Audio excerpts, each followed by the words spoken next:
नमस्कार, स्वागत है आप सभी का न्यूज के इस खास बुलेटिन एक्सप्रेस 100 में, जहां हम आपके लिए लेकर आते हैं राजनीति, मनोरंजन, देश दुनिया, खेल और व्यापार जगत की सभी बड़ी खबरों को एक्सप्रेस यानी फटाफट अंदाज में। तो देखिए खबरें तेज रफ्तार से। लोकसभा चुनाव से पहले आरएसएस का उमड़ा मुस्लिम प्रेम, मोहन भागवत कार्यकर्ताओं से क्या बोले। बता दें कि राष्ट्रीय स्वयंसेवक संघ और गैर हिंदुओं के प्रति भरोसा जागा है। आरएसएस कार्यकर्ता अब मस्जिदों के मुतवल्ली और मौलवियों से संवाद करेंगे। यूपी प्रवास पर आए आरएसएस प्रमुख मोहन भागवत ने अब अवध प्रांत की बैठक को संबोधित किया। उन्होंने संबोधन में सामाजिक समरसता, सामाजिक सद्भाव बढ़ाने पर जोर दिया।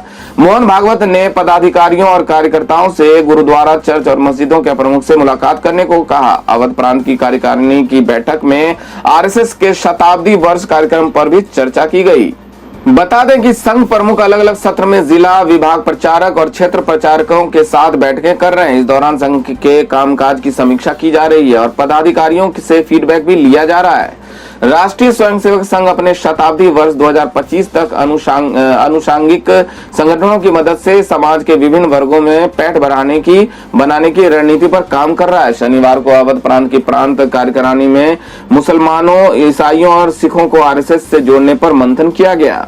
संघ का लक्ष्य आगामी लोकसभा चुनाव से पहले गैर हिंदुओं तक हर हाल में पहुंचने का है। जानकारों का कहना है कि मोहन भागवत समाज के विभिन्न वर्गों में आरएसएस की स्वीकार्यता को बढ़ाने पर काम कर रहे हैं। प्रधानमंत्री नरेंद्र मोदी भी पसमानदा मुसलमानों की बात कर चुके हैं। आरएसएस का राष्ट्रीय मुस्लिम मंच पहले ही मुसलमानों के बीच काम कर रहा है। दलित समाज तक पहुंचने के लिए भी संघ ने अलग अलग टोलियां बनाई है। इसलिए संघ कार्यकर्ता ईसाइयों, मुस्लिमों और सिखों से मुलाकात कर भरोसा जीतने की कोशिश करते हुए मैदान में नजर आएंगे। लोकसभा चुनाव से पहले संघ प्रमुख मोहन भागवत का यूपी प्रवास काफी अहम माना जा रहा है। पूर्व सीएम चंद्रबाबू नायडू को नहीं मिली राहत, अदालत ने रिमांड 5 अक्टूबर तक बढ़ाई। आंध्र प्रदेश के नंदयाल जिले के दौरे के दौरान शनिवार 9 सितंबर को पूर्व मुख्यमंत्री और तेलुगु देशम पार्टी के अध्यक्ष चंद्रबाबू नायडू को स्किल डेवलपमेंट स्कैम से जुड़े केस में गिरफ्तार कर लिया गया। उन पर भारतीय दंड संहिता की धारा 420, 465, 120 बी और पीएमएलए के तहत आरोप में आपराधिक मामले दर्ज हैं। कुछ गैर जमानती अपराधों के आरोपों के साथ दक्षिण भारत के दिग्गज राजनेता रहे चंद्रबाबू नायडू सुर्खियों में शामिल हो गए। चंद्रबाबू नायडू आंध्र प्रदेश के पूर्व मुख्यमंत्री चंद्रबाबू नायडू को फिर से झटका लगा है। दरअसल विजयवाड़ा एसीपी कोर्ट ने कथित कौशल विकास घोटाले के मामले में चंद्रबाबू नायडू की रिमांड 5 अक्टूबर तक बढ़ा दी है। यानी 5 अक्टूबर तक फिलहाल उन्हें जेल में ही रहना होगा। बता दें कि इससे पहले 22 सितंबर को भी इस मामले में सुनवाई हुई थी और इस दौरान उनकी रिमांड 24 सितंबर तक के लिए बढ़ा दी गई थी। इंडिया के नेताओं ने नीतीश को पीएम उम्मीदवार माना, जल्द होगा ऐलान, बड़े नेता ने कर दिया बड़ा दावा। बता दें कि यूपीए के नए स्वरूप इंडिया के नेताओं ने नीतीश कुमार को पीएम उम्मीदवार मान लिया है। इसका ऐलान जल्द ही कर दिया जाएगा। ये दावा हमारा नहीं बल्कि बिहार के एक बड़े नेता का है। उनका दावा है कि नीतीश की पीएम उम्मीदवारी पर इंडिया में सहमति तक बन गई है। ये दावा किसी और ने नहीं बल्कि बिहार विधानसभा के डिप्टी स्पीकर ने किया है।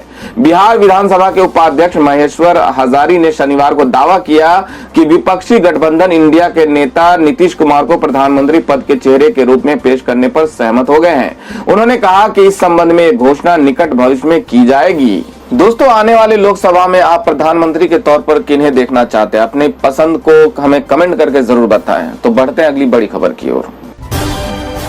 कर्नाटक में बीजेपी संघ गठबंधन के बाद जेडीएस टूट के कगार पर 2 मुस्लिम नेताओं ने दिया इस्तीफा। बता दें कि लोकसभा चुनाव से पहले भारतीय जनता पार्टी से हाथ मिलाने के जनता दल सेकुलर के फैसले से निराश होकर क्षेत्रीय पार्टी से जुड़े 2 मुस्लिम नेताओं ने इस्तीफा दे दिया है। सियासी गलियारे में चर्चा है कि कुछ अन्य भी इस तरह के कदम पर विचार कर रहे हैं। जेडीएस कर्नाटक के उपाध्यक्ष सैयद शफीउल्लाह साहब ने पार्टी से अपने इस्तीफा पर कहा कि मैं पिछले 30 सालों से पार्टी के साथ था। हमारी पार्टी धर्मनिरपेक्ष साख पर कायम है और हमने हमेशा मतदाताओं के बीच धर्मनिरपेक्षता के सिद्धांतों पर प्रचार किया। अब अगर मेरी पार्टी किसी ऐसी पार्टी से हाथ मिला रही है जो समुदायों और जाति के बीच दरार पैदा करती है, उपदेश देती है, प्रचार करती है और सांप्रदायिक एजेंडे पर काम करती है, तो हम धर्मनिरपेक्ष नेता इसका विरोध करते हैं। वही फरजाना ने जेडीएस मीडिया सेल के प्रमुख श्रीकांत गौड़ा को लिखे पत्र में कहा कि वो वैचारिक मतभेदों के कारण पार्टी के प्रवक्ता पद से इस्तीफा दे रही हैं। बाद में एक सोशल मीडिया पोस्ट में उन्होंने पार्टी छोड़ने की घोषणा की।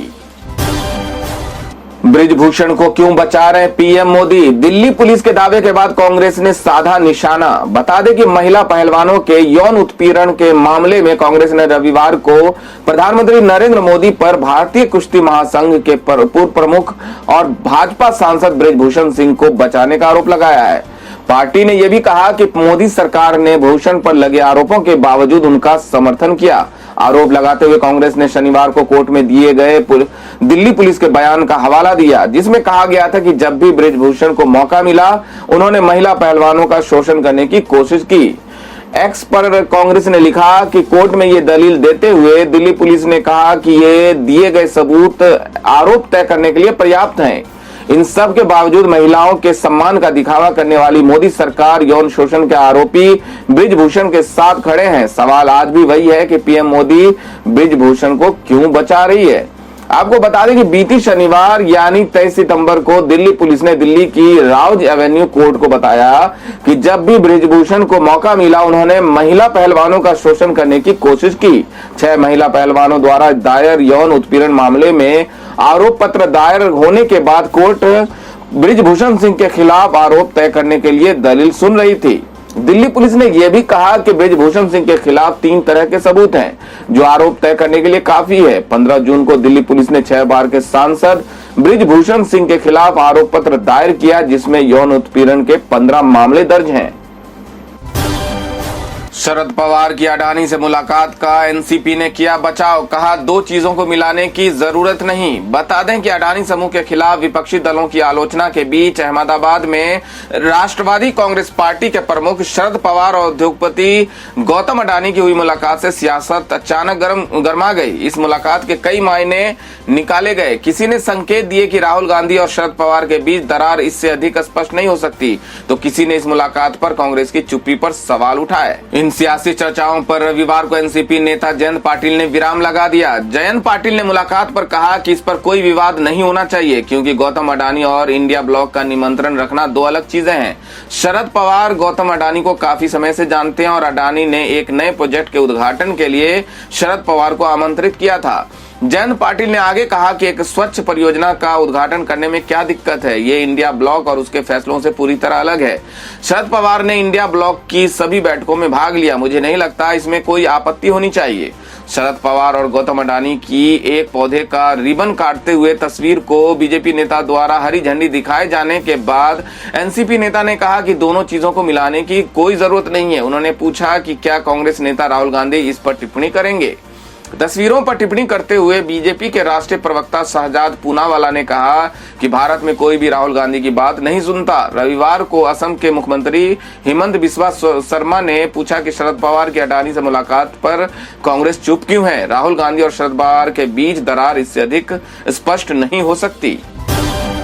राघव चड्ढा और परिणीति चोपड़ा की हुई शादी। 7 फेरों के बाद ग्रैंड रिसेप्शन हुआ शुरू। बता दें कि बॉलीवुड एक्ट्रेस परिणीति चोपड़ा और आप पार्टी के युवा नेता राघव चड्ढा की शादी पूरी हो चुकी है। Newly wed couple Parineeti Chopra और राघव चड्ढा के वेडिंग रिसेप्शन की तैयारियां शुरू हो चुकी है।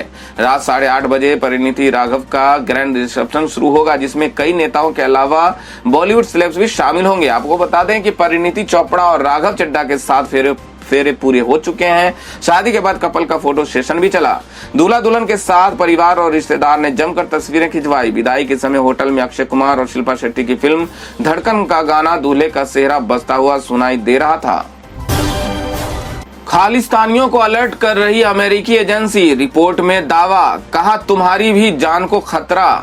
बता दें कि निज्जर की हत्या को लेकर भारत और कनाडा में तनाव के बीच एक बड़ी बात सामने आई है। अमेरिकी न्यूज पोर्टल द इंटरसेप्ट ने अपनी रिपोर्ट में कहा कि निज्जर की हत्या के बाद अमेरिकी एजेंसी एफबीआई यूएस में रहने वाले खालिस्तानियों से संपर्क साध रही थी और उन्हें सावधान कर रही थी। रिपोर्ट में कहा गया कि कई खालिस्तानियों से एफबीआई ने संपर्क किया और कहा कि उनकी भी जान को खतरा हो सकता है। हालांकि उन्हें ये नहीं बताया गया कि खतरा कहां से हो सकता है। बता दें कि 18 जून को खालिस्तानी आतंकी निज्जर की अज्ञात लोगों ने गोली मारकर हत्या की थी, जिसका आरोप अब कनाडाई प्रधानमंत्री भारत पर लगा रहे हैं। निज्जर खालिस्तान टाइगर फोर्स का आतंकी था, जिसे भारत ने बैन कर दिया था। अमेरिकन सिख कॉकस कमेटी के संचालक प्रीतपाल सिंह ने द इंटरसेप्ट को बताया कि कैलिफोर्निया के कई लोगों के पास FBI का फोन आया था और कहा गया था कि निज्जर की हत्या हो गई है। उन्होंने कहा कि FBI के 2 स्पेशल एजेंट्स मुझसे भी मिलने आए थे। उन्होंने कहा कि जानकारी मिली है कि मेरी जान को खतरा है। उन्होंने कहा कि मुझे सावधान रहने की जरूरत है। हालांकि ये नहीं बताया गया कि किससे सावधान रहना है।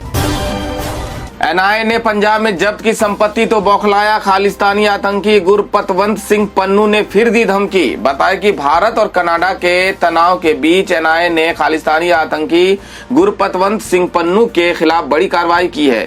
NIA ने गैरकानून गतिविधियां अधिनियम के तहत चंडीगढ़ और अमृतसर में पन्नू की संपत्तियों को जब्त कर लिया है। NIA की इस कार्रवाई से वो बौखला गया है। वो एक बार फिर से उसने भारत के खिलाफ बयान देना शुरू कर दिया है। पन्नू ने कहा कि उसकी संपत्तियों को जब्त करके चुप नहीं कराया जा सकता।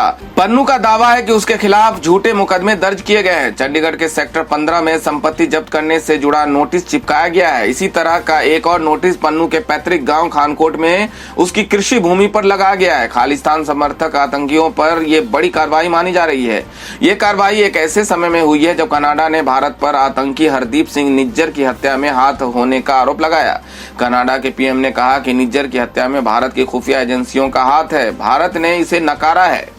जज्जर की मौत के बाद बौखलाए पन्नू ने हाल ही में हिंदुओं और भारतीयों को धमकी दी थी, लेकिन NIA की कार्रवाई को उसने भारत सरकार की हताशा बताई। उसने कहा, भारत के साथ संघर्ष में किसी व्यक्ति की संपत्ति मुद्दा नहीं है, हम खालिस्तान बनाएंगे। साल 2020 में पन्नू को गृह मंत्रालय ने एक आतंकी घोषित किया था। पन्नू भारत के खिलाफ युवाओं को आतंकवाद में भर्ती कर रहा है। पन्नू हरदीप सिंह निज्जर के साथ मिलकर काम कर रहा था। तो दोस्तों, ये थी अब तक की सभी बड़ी खबरों की अपडेट्स। टुडे ब्रेकिंग न्यूज और लेटेस्ट खबरों को देखने के लिए हमारे चैनल को सब्सक्राइब जरूर कर लें। वीडियो को लाइक और शेयर भी जरूर कर दें। वीडियो देखने के लिए बहुत बहुत धन्यवाद।